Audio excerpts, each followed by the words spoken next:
Bonjour à tous. Aujourd'hui, on va commencer notre cours à distance pour les étudiants de la deuxième année du collège. Donc, on va suivre notre cours, la reproduction sexuée chez les animaux.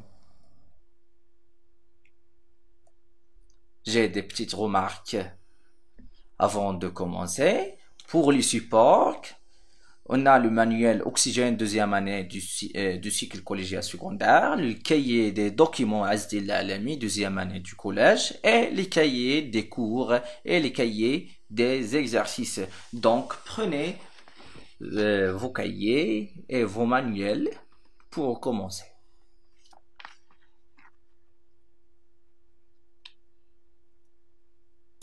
Très bien. Donc, comme vous savez que les êtres vivants, ou bien les animaux dans la reproduction sexuée, son rôle est la reproduction des gamètes, soit le mâle ou bien la femelle. Donc, la question qui se pose maintenant, quel est le devenir des gamètes? Quel est le devenir des gamètes? Bien sûr que la réponse dans ce cours. On va commencer notre cours par la deuxième partie, c'est la fécondation. Fécondation, ou bien en arabe, c'est al-irsab. Donc, on va commencer par l'activité 1, la fécondation chez l'oursin. Prenez l'exercice page 76 du cahier des documents. On va lire et répondre aux questions de cet exercice. Donc, pour déterminer le devenir des gamètes reproductrices, après leur libération dans l'eau, on réalise l'expérience suivante. Donc, on prend deux oursins, mâle et femelle, voilà, le mâle et la femelle, l'oursin. On observe que les deux produisent des sécrétions. Le mâle produit des sécrétions blanchâtres et la femelle produit des sécrétions oranges. Bien sûr que les sécrétions blanchâtres contiennent des spermatozoïdes ou bien des gamètes mâles. Et les sécrétions oranges contiennent des ovules ou bien les gamètes femelles. Donc, on utilise ces deux sécrétions.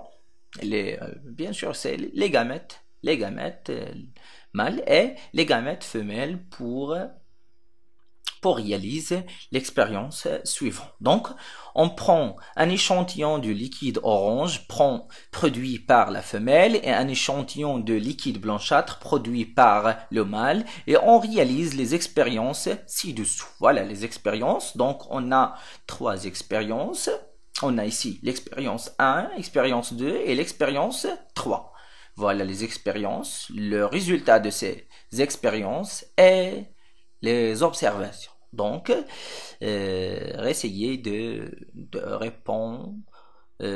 répondre aux questions de cet exercice ou bien qu'est-ce que vous observez dans chaque expérience. Bien sûr que je pense que ces expériences sont claires, il n'y a aucun problème. Sauf que l'expérience 3, je pense que l'expérience 3, la goutte 2, donc cette goutte de mer ayant contenu des ovules qu'on a retirés. Donc pour cette goutte أو بالنسبة لهذه القطرة فهي كانت فيها واحد البويضة واحد لوفول كانت فيها ولكن من بعد حيدنا هاد لوفول عاد درنا هاد ليكسبيريونس نيميرو 3 دونك فهي كانت فيها واحد البويضة سابقة donc arrêtez cette vidéo et vous avez 5 minutes pour répondre aux questions ou bien à ces observations en général. Très bien, on va recommencer. Pour la première expérience, on observe que les spermatozoïdes ne migrent pas. Ils ne migrent pas dans la première expérience et ne bougent pas Très bien, il reste dans la goutte d'eau de mer numéro 1. Très bien. Pour la deuxième expérience, on observe que les spermatozoïdes les spermatozoïdes migrent vers l'ovule. Très bien. Et pour l'expérience 3, on observe que les spermatozoïdes migrent vers la goutte ayant contenu des ovules déjà. Donc, on déduit que il y a des forces qui attractent les spermatozoïdes. Oui, ce sont des substances chimiques. Voilà qu'en conclusion, l'ovule excrète des substances chimiques qui exercent une attraction sur les spermatozoïdes. C'est la chémiotactisme. Donc, on trouve le chémiotactisme chez les animaux qui sont aquatiques et qui ont une fécondation qui est externe. Très bien. Donc, on va... Donc, en arabe, on dit que بالنسبة للبويضة فهي تنتج لنا مواد كيميائية قادرة على جذب الحيوانات المنوية ونسمي هذه الظاهرة ب le chimiotactisme ou bien الانجذاب الكيميائي. Donc pour l'expérience 3, l'ovule ملي حيدنا هاد l'ovule في l'expérience 3 فهي بقات تما les sécrétions ديال les substances chimiques في هاد la goutte. C'est pourquoi les spermatozoïdes migrent vers la goutte 2. Très bien. Donc maintenant on va passer à la deuxième partie de cet exercice. Donc, on a une photographie, c'est contre. On va répondre aux questions. Donc, vous avez 5 minutes aussi pour arrêter la vidéo et vous avez 5 minutes pour répondre aux questions de cet exercice. Très bien, donc on va commencer. Interpréter la photographie ci-dessous. Donc, c'est une observation. Fin de compte, on observe que les spermatozoïdes, il y a plusieurs spermatozoïdes qui entourent l'ovule. Oui, très bien. Nommer ce phénomène naturel. Donc, la rencontre des spermatozoïdes et l'ovule s'appelle la fécondation. Al-irsal. والتقاء الأمشاج الذكرية والأمشاج الأنثوية. Donc, la dernière question, c'est indiquer le type de la fécondation chez leur sein. Bien sûr que la rencontre des spermatozoïdes et des ovules chez leur sein se fait dans le milieu aquatique. يعني كيوقع لنا في الوسط الخارجي في الماء. Donc, il ne se fait pas dans les voies génitales femelles. C'est pourquoi on dit que c'est la fécondation externe. Fécondation externe, car elle se fait dans le milieu extérieur. Donc, on dit en hors des voies génitales de la femelle. Très bien. Donc, on va passer maintenant à l'activité 2, la fécondation chez la vache et la poule. Donc, l'exercice, page 99 du manuel. Vous avez 5 minutes de répondre aux questions de cet exercice. Voilà les deux questions. D'après les documents 3 et 4, répond aux questions suivantes. Où se fait la fécondation chez la vache et la poule? Et la deuxième question, déduit le type de la fécondation chez la vache et la poule.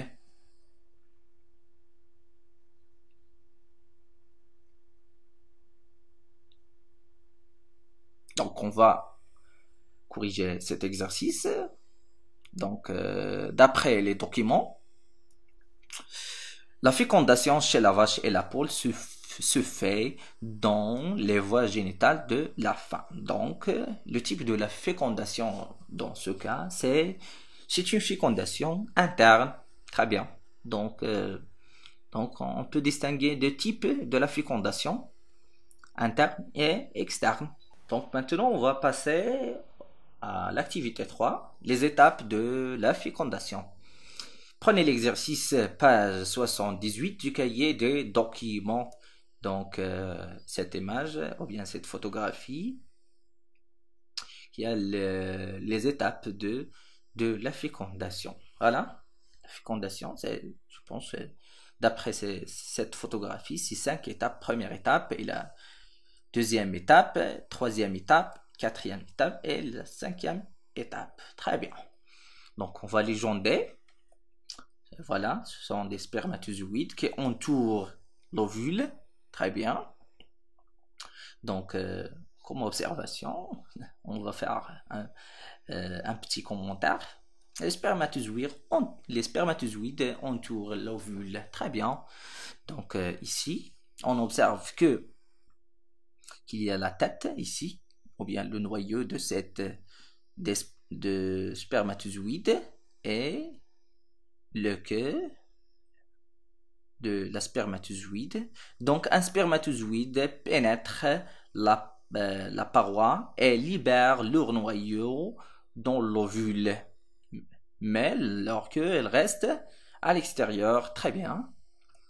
On va commenter sur la troisième étape, c'est la formation de membranes de fécondation.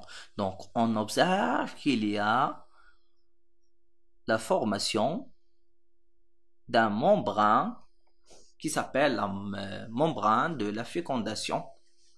Très bien. Et qui empêche les autres spermatozoïdes de pénétrer. Très bien. Donc, un seul spermatozoïde qui est capable de pénétrer la paroi de l'ovule. Très bien. Donc après, on observe qu'il y a l'intégration des noyaux, les deux noyaux, le noyau de gamète mâle et le noyau de gamète femelle sont intégrés. Après, la formation de la cellule œuf. Donc, dans la première étape, il s'appelle l'ovule, mais la dernière étape, après la fusion des deux noyaux, on l'appelle la cellule œuf. Très bien. Donc, comme titre de cet document, de ce document, c'est les étapes de la fécondation. Activité 4, conclusion. Donc, la fécondation, c'est une petite définition de la fécondation. Et la rencontre des gamètes mâles et les gamètes femelles et l'union de ces noyaux pour obtenir une cellule œuf. Donc, on peut distinguer deux types de la fécondation. Très bien. Le premier type, c'est la fécondation interne qui se fait dans l'intérieur ou bien dans l'intérieur, oui, dans l'intérieur de l'organisme ou bien des voies génitales de la femme, et la fécondation externe qui se fait dans l'extérieur. Très bien.